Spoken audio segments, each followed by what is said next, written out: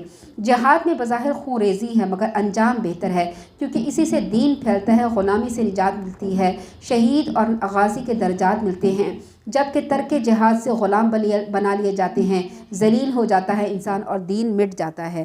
لوگ آپ سے حرمت والے مہینے میں لڑائی کرنے سے متعلق پوچھتے ہیں، آپ ان سے کہیے کہ حرمت والے مہینے میں جنگ کرنا فی الواقع بہت بڑا گناہ ہے، مگر اللہ کی راہ سے روکنا، اس سے کفر کرنا اور مسجد حرام سے روکنا اور زیادہ بڑا گناہ ہے، اور وہاں کے باشندوں کو وہاں سے نکال دینا اس سے بھی بڑے گناہ ہیں، اور فتنہ انگیزی قتل سے بھی کرنا بڑا گناہ ہے۔ یہ سب کام تم کرتے رہتے ہو، یہ لوگ تو ہمیشہ تم سے لڑتے ہی رہیں گے، یہاں تک کہ اگر ان کا بس چلے تو تمہیں دین سے ہی برگشتہ کر دیں، دین سے ہی دور کر دیں۔ تم میں سے اگر کوئی اپنے دین سے دور ہو گیا اور پھر اسی حالت میں مرا، وہ کافر ہے، تو ایسے لوگوں کے اعمال دنیا اور آخرت میں ضائع ہو گئے، یہی لوگ اہل دوزخ ہیں جس میں وہ ہمیشہ رہیں گے۔ یعنی اگر کوئی کافر ہو جاتا ہے، پہلے اگر مسلمان تھا پھر وہ کافر ہو گیا، یا کوئی کافر ہی تھا اور وہ اسی حالت میں مر گیا، تو اب ہم اسے یہ نہیں کہہ سکتے کہ اس نے بڑے نیک کام کیے تھے، اس نے بڑے کنویں کھدوائے تھے، اس نے بڑی یہ نیکی کے کام کیے تھے، پانی کی سبیلیں لگا دی تھیں، تو اب وہ جنت میں جائے گا۔ نہیں، اگر اس نے لا الہ الا اللہ محمد رسول اللہ نہیں پڑھا تھا تو وہ جنت میں نہیں جائے گا۔ تو اس میں اللہ تعالیٰ فرما رہے ہیں یہی لوگ اہل دوزخ ہیں، وہ اس میں ہمیشہ رہیں گے، بخلاف اس کے جو لوگ ایمان لائے، جنہوں نے ہجرت کی، اللہ کی راہ میں جہاد کیا، وہی اللہ کے رحمت کے امیدوار ہیں۔ اللہ بخشنے والا اور نہایت رحم کرنے والا ہے۔ یسألونک عن الخمر والمیسر، وہ آپ سے شراب اور جوئے کے متعلق پوچھتے ہیں، آپ ان سے کہیے ان دونوں کاموں میں بڑا گناہ ہے، ان لوگوں کے لیے کچھ فائدے بھی ہیں مگر ان کا گناہ ان کے نفع کے مقابلے میں بہت زیادہ ہے۔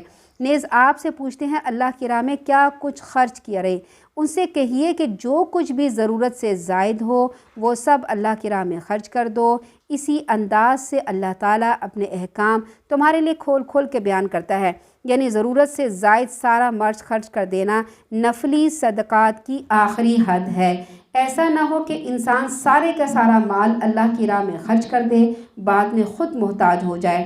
چنانچہ ابو ہریرہ کہتے ہیں کہ نبی کریم صلی اللہ علیہ وسلم نے فرمایا، بہترین صدقہ وہ ہے جس کے بعد آدمی محتاج نہ ہو جائے، اور ابتدا ان لوگوں سے کرو جو تمہارے زیر کفالت ہوں۔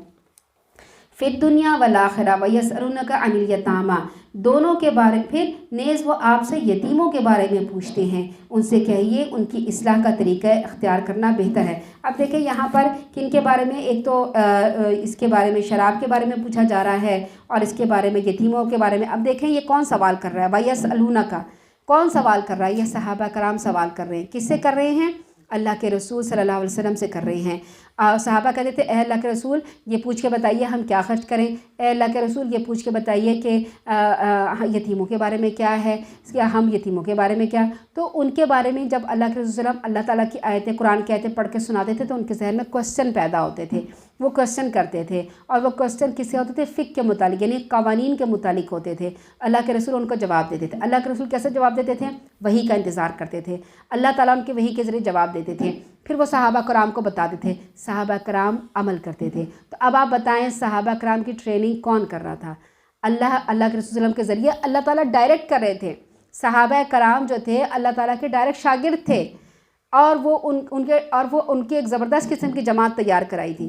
آج کے دور میں اگر کوئی صحابہ کرام کے اوپر کوئی خدا نخواستہ کوئی غلط بات کہتا ہے تو اسے یہ سوچ سمجھ لینا چاہیے کہ وہ کس کے شاگرد تھے، اللہ تعالیٰ ان کی ٹریننگ کر رہا تھا، اللہ تعالیٰ نے انہیں ولی اپنا کہا ہے، اپنا دوست کہا ہے۔ بار بار آیتیں قرآن میں ان کے بارے میں اتری ہیں کہ اللہ ان سے راضی ہو گیا، وہ اللہ سے راضی ہو گئے۔ اللہ تعالیٰ نے فرمایا سورہ حدید میں ان کے درجات بہت بلند ہیں، بہت بڑے درجات والے لوگ ہیں وہ، تو ان کے متعلق ہمیں بہت احتیاط کے ساتھ بھولنا چاہیے۔ ٹھیک ہے، پھر اللہ تعالیٰ فرما رہے ہیں کہ وہ آپ سے یتیموں کے بارے میں پوچھتے ہیں، ان سے کہیے ان کی اصلاح کا طریقے اختیار کرنا بہتر ہے۔ یعنی یتیم اگر خدا نخواستہ کوئی ہو گئے ہیں تو یتیموں کی سب سے پہلے اصلاح کرنی بہتر ہے۔ پھر اگر انہیں اپنے ساتھ اپنے گھر میں رکھ لو تو وہ آخر تمہارے بھائی ہیں۔ یعنی کیا ہوا تھا، اس سے پیشتر یتیموں کے بارے میں 2 احکام نازل ہو چکے تھے۔ ایک یہ کہ یتیموں کے مال کے قریب نہ جاؤ، دوسرا یہ کہ جو لوگ یتیموں کا مال کھاتے ہیں وہ اپنے پیٹ میں آگ بھرتے ہیں۔